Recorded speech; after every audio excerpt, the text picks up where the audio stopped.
복수하고 싶었다. 저도 그랬습니다.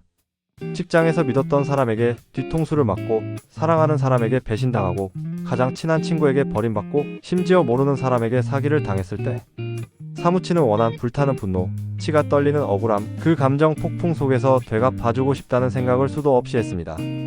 여러분도 비슷한 경험 있지 않나요? 복수심은 너무나 인간적인 감정입니다. 누구나 한 번쯤은 품습니다. 우리는 감정의 폭풍과 함께 너무나도 쉽게 복수의 문 앞에 서게 됩니다. 도바니.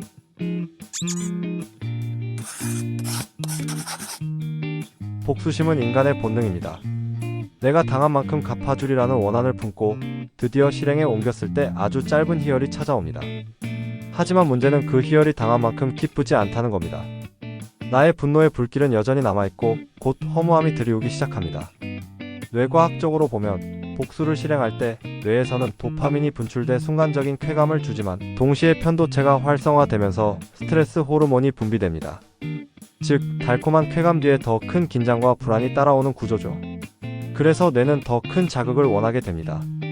결국 복수는 또 다른 복수를 낳고 끝없는 악순환이 시작되죠. 모든 복수가 허무한 건 아닙니다. 어떤 복수는 사회를 바꾸고 정의를 세우기도 하죠.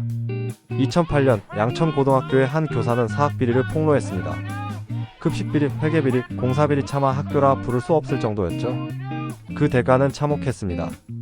해직, 고통, 우울증, 심지어 자살 충동까지. 하지만 그는 굴하지 않고 1년 넘게 일인 시위를 이어갔습니다. 결국 시민의 지지 속에 교육위원회에 당선되었고 사학비리는 드러났습니다. 임원 13명 해임, 수억 원의 보조금 환수. 한 사람의 정의로운 복수가 교육계를 바꾼 겁니다. 이건 개인의 원한을 넘어 사회 정의를 위한 복수였습니다. 여기서 중요한 차이가 있습니다. 개인적 복수는 파괴로 끝나지만 정의로운 복수는 변화를 이끌 수 있다는 것. 그러나 모든 사람이 이런 길을 걸을 수 있는 건 아니죠.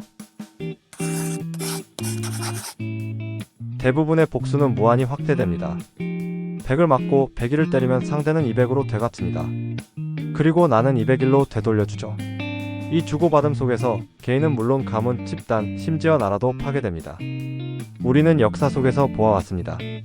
부모를 잃고, 나라를 잃고, 자식을 잃고, 사랑하는 사람을 잃은 이들이 품었던 원한이 또 다른 전쟁과 학살, 비극을 불러왔습니다. 복수의 불길 속에서 결국 비극은 더욱 짙어져만 갔습니다. 법구경에는 이런 구절이 있습니다. 그가 나를 때렸다, 나를 모욕했다, 나의 것을 빼앗았다. 그 마음을 붙드는 한 원한은 결코 사라지지 않는다. 결국 복수는 나를 구원하지 못하는 걸까요?